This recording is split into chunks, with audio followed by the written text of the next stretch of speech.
We've all been there, we've all started writing a book, it's our dream to be an author, we get through the first chapter and then it just kind of peters off. Hi, I'm Maddie. This is my very first YouTube video. I'm a marketer by day, a writer by night, and I'm here to share all the knowledge I got from my creative writing degree so that you guys don't have to go into as much debt as I have. Whether you find yourself rewriting the first chapter over and over again, or if you're like me and you get halfway through a book, hit the 35k mark and go, oh my god, why am I doing this, and quit and never look back at that document, then I'm here to help you turn your mess into a manuscript. I think there's 3 reasons why we quit most of the time. The first reason is you have no idea what happens next. You started writing, you had a blast, and where do we go from here? What's the next plot point? What's going on? Why am I writing this? Does this have a point, or was I just having fun? It's, so annoying. Or you start writing and you go, what if this isn't good enough? You find yourself stuck, you're rewriting chapter 1 over and over and over and over again, searching for a perfect first draft that you will never get if you don't finish your perfect first draft, and then you just never move on, and then nothing quite meets your standards. This iterative process is getting bigger and bigger. The further into your book you get, you're suddenly having to rewrite 20,000 words every time you make a change instead of 1,000 words.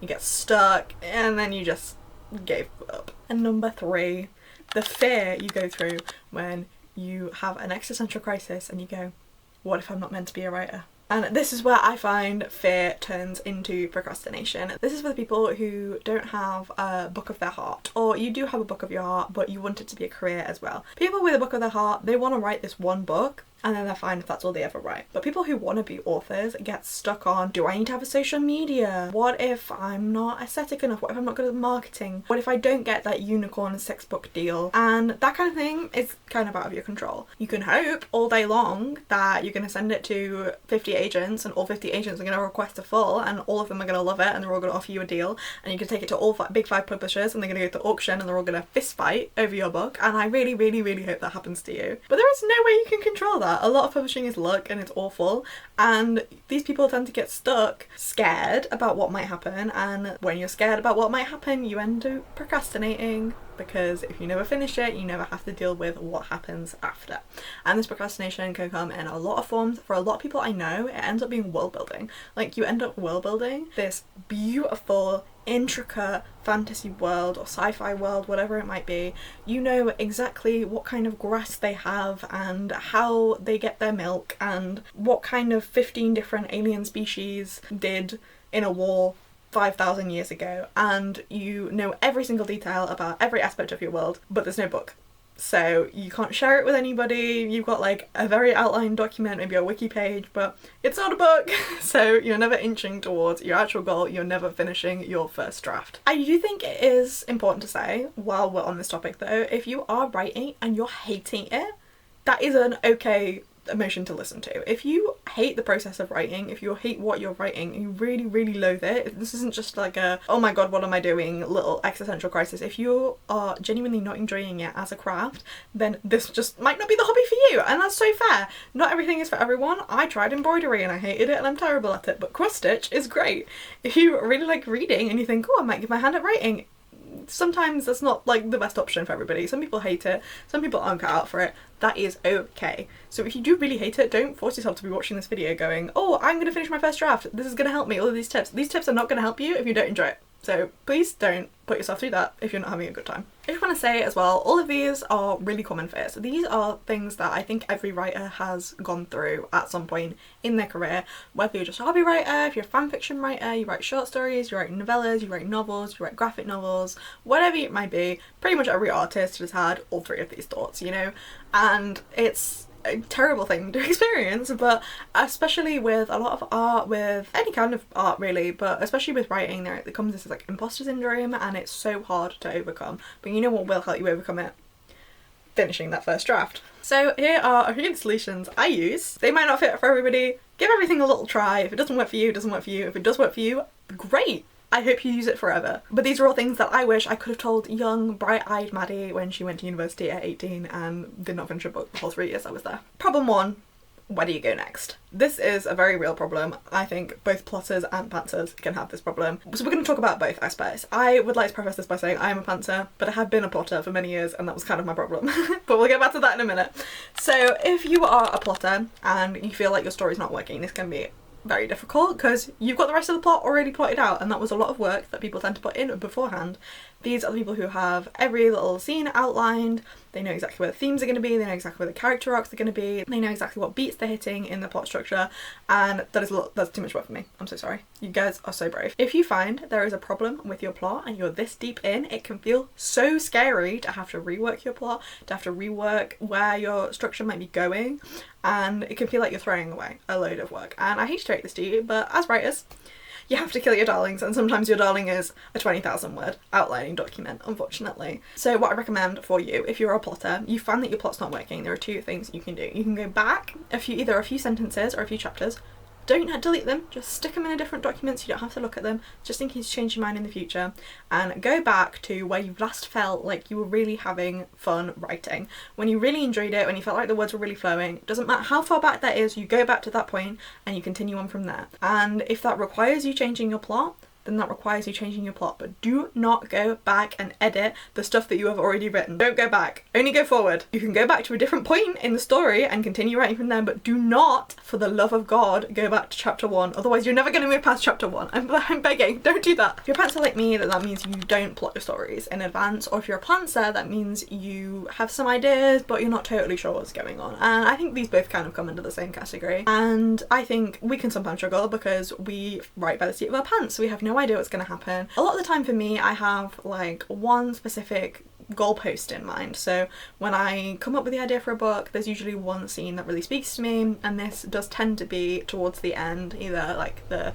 end of Act 2, start of Act 3, maybe the ending of the book. So I have something that I am writing towards, but that doesn't always come. That's not what everyone's process is. So if your process is a little bit different, then I can recommend having a little brainstorming session. So whether that is making a Pinterest board, making a playlist, making a mood board. I sometimes print stuff out and stick it in a notebook just to make it look all nice. These can help you know, get a little bit of inspiration, maybe get a little bit of motivation. They're all well and good. What I can also recommend though is actually planning. Now I know, I just said I don't plan.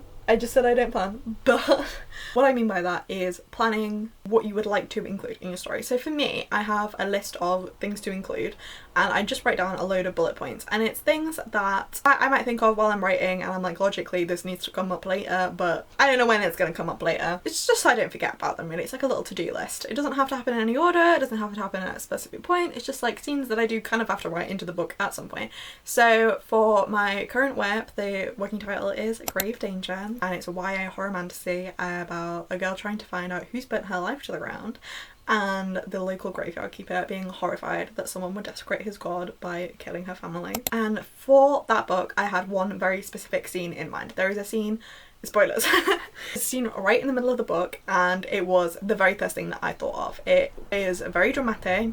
It had these two characters. At the time they didn't have names, I didn't know anything about them, but specifically Arlo, who's my main male character, he was kind of the inspiration for this. I swear to God, it came to me in like a vision, and I was like, I have to write this one scene, and I wrote that one scene, and then I was like, damn, this is really good, and then I wrote the rest of the book based off that one scene. Anyway, have a goalpost, have a plot. If you don't know what your next goalpost is going to be, come up with one. Think about what your favourite tropes are. Think about what your favourite micro tropes are. Do you like enemies to lovers? Do you like a kidnapping? Do you like hurt comfort? Do you like angst? Do you like two people being locked in a closet? Do you like a knife to the throat? Whatever it is, write that scene in. It can be deleted later if it doesn't fit, but it can help you keep moving, get past that bit where you're stuck. Number 2, it is important to know that your first draft will be the worst thing you've ever written. It doesn't matter how long you've been writing, it doesn't matter how skilled you are, it doesn't matter if you won awards or you're a best-selling novel, your first draft will always be an absolute pile of utter garbage, and there is nothing you can do about that except accept it and then continue writing. I have gone back and read first drafts. I think the most egregious line I ever wrote was "she tabled underneath the table,"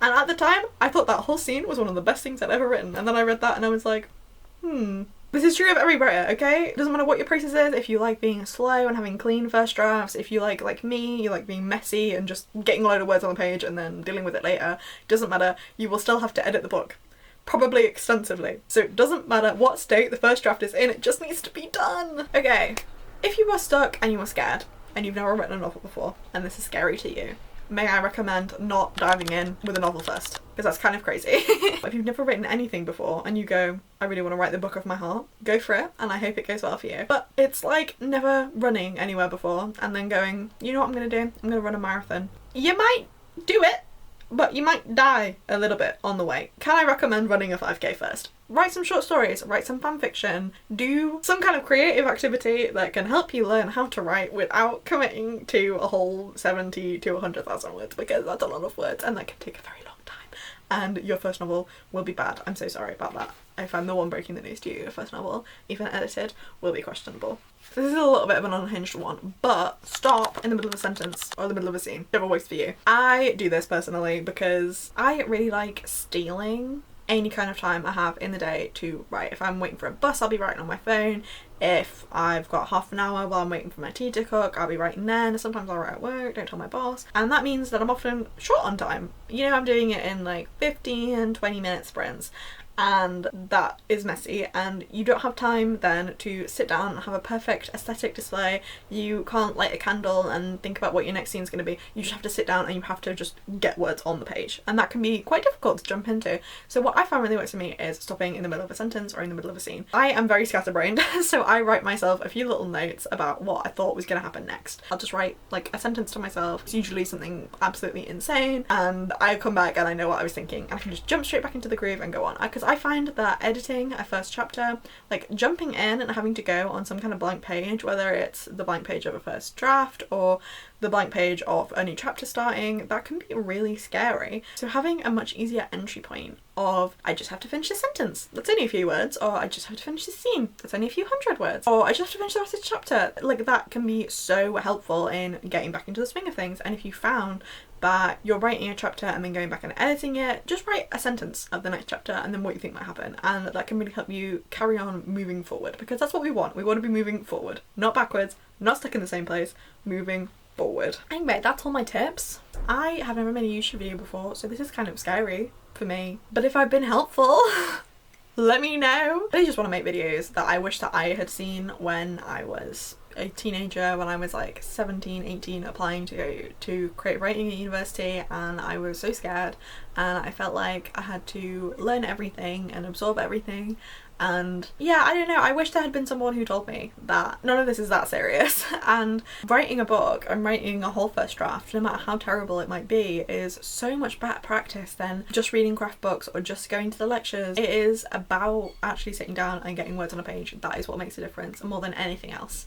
So if there's nothing else you take from this video, please actually write something, and I hope all these little tips and tricks helped. Might not all be helpful. You take what works for you and you leave everything else, and that's how all writing advice should be. But yeah, if you ever have any questions, please let me know. I'm very happy to help. I'm on all the other social medias in the same name, Maddie Writes, and yeah, I will see you next week. Happy writing!